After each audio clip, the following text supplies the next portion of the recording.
With the pressure mounting on President Kenyatta and his key rival Raila Odinga to embrace dialogue in a bid to end the current political stalemate, the president says he's willing to discuss with the opposition the issues afflicting the country.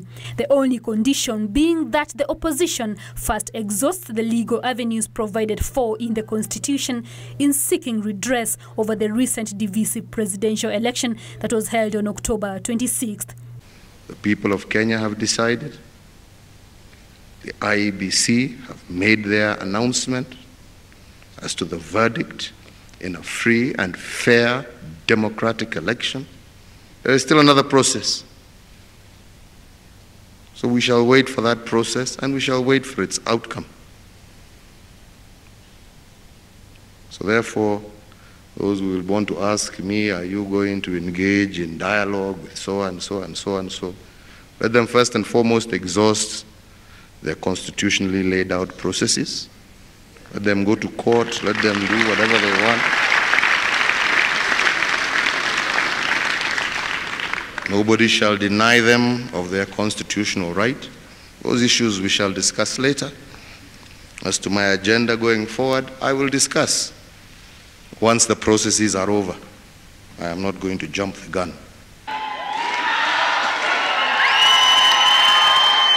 The president, who spoke moments while delivering his acceptance speech at the Bomas of Kenya, termed his recent election as a validation that he was the winner of the August 8th election.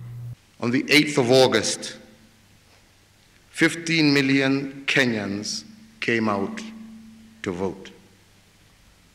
Of these, 8.4 million Kenyans voted for me.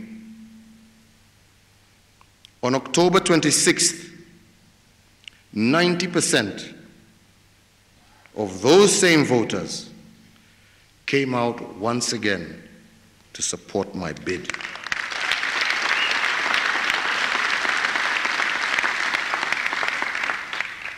This was nothing more than a revalidation of their general will, a statement of their national intent in support of myself and in support of our Jubilee government, which was their choice.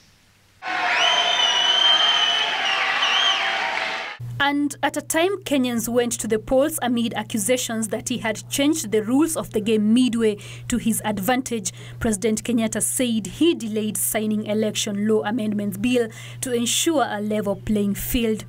Our own parliament, comprising our Senate and National Assembly, as the lawmaking organ of our nation, took the legislative critique by the Supreme Court seriously, and they embarked to correct the legislative challenges to our election laws.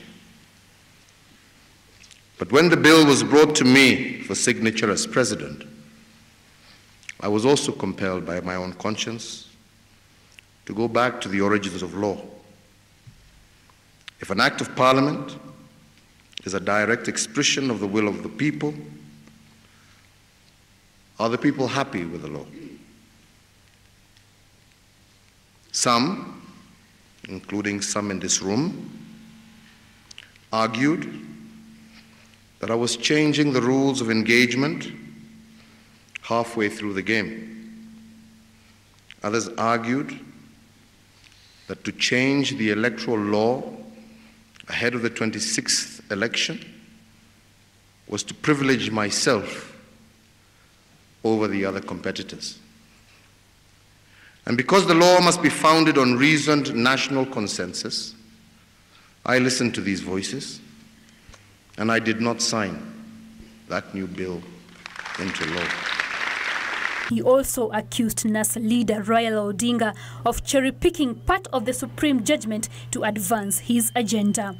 Fellow Kenyans, despite the fact that my major competitor went to court demanding that the presidential election be nullified and was actually granted his pleading